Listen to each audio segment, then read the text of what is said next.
Sincretismo religioso no Brasil. Imposição cristã ou resistência negra? Que história tem a nos dizer sobre isso? Olá, gente. Esse é o Histórias com a Dodi, espaço dedicado a falar um pouco sobre história, porque eu sou historiador. Acho que essa fala de eu sou historiador tá ficando repetitiva já um pouco. E o tema do vídeo de hoje é sincretismo religioso. Historicamente, a gente tem a dizer sobre isso.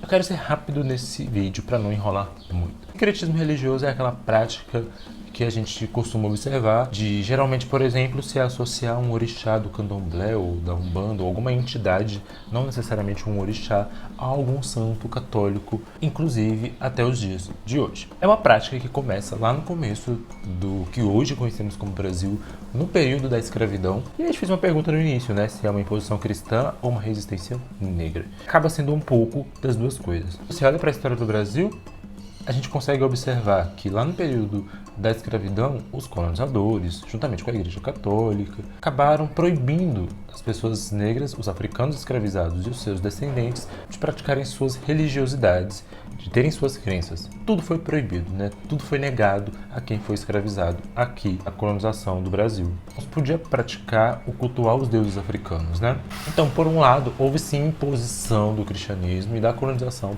para que o escravizado aceitasse a religião cristã, querendo ou não querendo, e deixasse de cultuar os seus deuses. Por um outro lado, o sincretismo religioso, naquele contexto, é uma resistência negra e revela pra gente o protagonismo da pessoa negra dentro daquele processo de escravidão e colonização. Mesmo com todos os percalços e mesmo com todas as proibições, os escravizados conseguiram encontrar uma forma de continuar cultuando seus deuses e foi através do sincretismo religioso que isso aconteceu. Por exemplo, Santa Bárbara é muito associada a Yansan nesse processo de sincretismo religioso, porque o que os escravizados faziam eram pegar elementos dos santos que fossem parecidos ou lembrassem algo de algum orixá e associar esses dois. E como Santa Bárbara tem a questão dos raios, assim como Yansan também tem esse simbolismo com os raios, junta-se a imagem das duas para poder cultuá-las, enganando os colonizadores. Enganando o senhor da Casa Grande.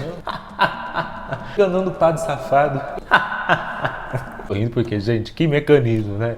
Tem que ter inteligência para fazer isso. Então, por exemplo, era muito comum acontecer alguma festa dedicada a um santo católico e estar lá os escravizados, as pessoas negras escravizadas, dançando ou cultuando aquela festa, mas entre si, sabendo que está cultuando algum orixá e não aquele santo católico. Como uma forma muito ligeira e esperta e inteligente de enganar o seu escravizador, o seu senhor, o dono da Casa Grande ou um padre. Não o cristão daquela época. Nesse sentido, de estar, por exemplo, criar um contexto onde se parece estar cultuando Santa Bárbara, mas na verdade ali entre si sabendo que está cultuando Yansan, uma das orixás do panteão africano. Então, o sincretismo religioso tem muito essa pegada de resistência, assim. Obviamente, o cristianismo foi imposto para as pessoas escravizadas, mas elas encontraram uma forma de continuar cultuando seus orixás, suas entidades, fazendo essas correlações entre santo, católico e orixá. Hoje em dia se discute se é necessário continuar tendo esse sincretismo, como ainda existe, como parte de uma herança cultural também. Muitas pessoas, inclusive de religião de matriz africana, acham desnecessário o sincretismo religioso hoje em dia.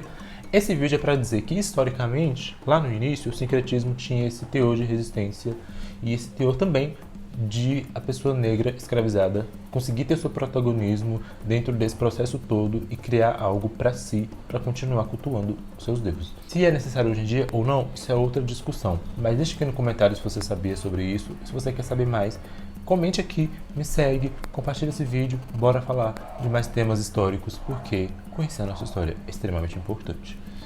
Beijos, até o próximo vídeo.